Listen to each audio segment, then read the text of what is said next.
చేసినటువంటి మనందరి ప్రియతమ నాయకులు పెద్దలు గౌరవనీయులు రాజ్యసభ సభ్యులు అన్నపిల్లి సుభాష్ చంద్రబోస్ గారికి, శాసనమండలి చైర్మన్ గా శాసనమండలి సభ్యులు అన్న కుడిపూడి సూర్యనారాయణ గారికి, మరో శాసనమండలి సభ్యులు అన్న కౌర్ శ్రీనివాస్ గారికి, చెట్టిబల్జ కార్పొరేషన్ చైర్మన్ అన్న తమ్మయ్య గారికి, సభాధ్యక్షులు అన్న వేండ్ర వెంకటస్వామి గారికి, మా అన్న చింతపల్లి గురుప్రసాద్ గారికి, అదేవిధంగా మనందరి ప్రియతమ నాయకురాలు మన ఆడపడుచు అయినటువంటి నర్సాపురం పార్లమెంట్ సభ్యురాలు శ్రీమతి గూడూరు ఉమాబాల గారికి హృదయపూర్వక ధన్యవాదాలు తెలియజేస్తూ, ఈరోజు రాష్ట్రంలో ఒక చారిత్రాత్మకమైనటువంటి చరిత్ర సృష్టించే విధంగా ఒక గొప్ప యుద్ధం జరుగుతుందనే విషయాన్ని మీ అందరూ కూడా గమనించాలి.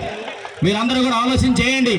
ఈ రాష్ట్రంలో గౌరవ ముఖ్యమంత్రి జగన్మోహన్ రెడ్డి గారు అధికారంలోకి వచ్చిన తర్వాత కానీ, అంతకుముందు తెలుగుదేశం పార్టీ అధికారంలో ఉన్నప్పుడు కానీ ఈ రెండింటిని కూడా మీరు బేరీ చేసుకోవాల్సిన అవసరం ఎంతైనా ఉంది.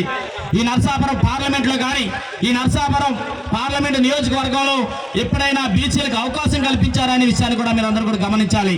ఈ రాష్ట్రంలో గౌరవ ముఖ్యమంత్రి జగన్మోహన్ రెడ్డి గారి నాయకత్వంలో దేశ చరిత్రలోనే ఎన్నడూ లేని విధంగా 11 మంది పార్లమెంట్ సభ్యులకు అవకాశం కల్పించినటువంటి ఏకైక నాయకుడు జగన్మోహన్ రెడ్డి గారు ఒక్కరేననే విషయాన్ని మీ అందరికీ కూడా సౌనంగా తెలియపరుస్తా ఉన్నా.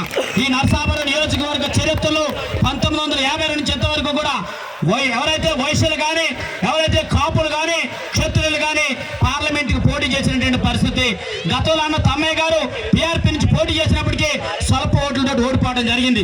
మళ్ళా జగన్మోహన్ రెడ్డి గారు గొప్ప సాహసం చేసి మన ఆడపడిచినటువంటి శ్రీమతి గూడూరు ఉమాబాల గారిని పార్లమెంట్ అభ్యర్థిగా నిలబెట్టడం అనేది ఇది ఒక చరిత్ర కదా అనే విషయాలు కూడా మీ అందరూ కూడా గుర్తుపెట్టుకోవాలి. అంతేకాకుండా పక్కనటువంటి పాలకొల్లు నియోజకవర్గం కానీ, అదేవిధంగా అనేక మందికి ఇవాళ బీసీలకు అవకాశం కల్పించినటువంటి మనందరి ప్రియతమ నాయకులు అన్న మోపుదేవి వెంకటరమణ గారు,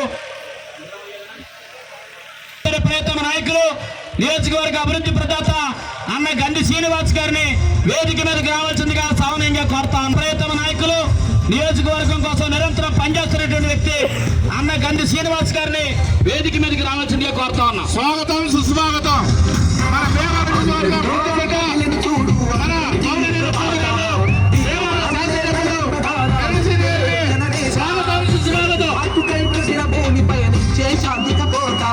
ప్రజాస్వామ్య పరిరక్షణ కోసం కదిలిన కాంతి ప్రభాత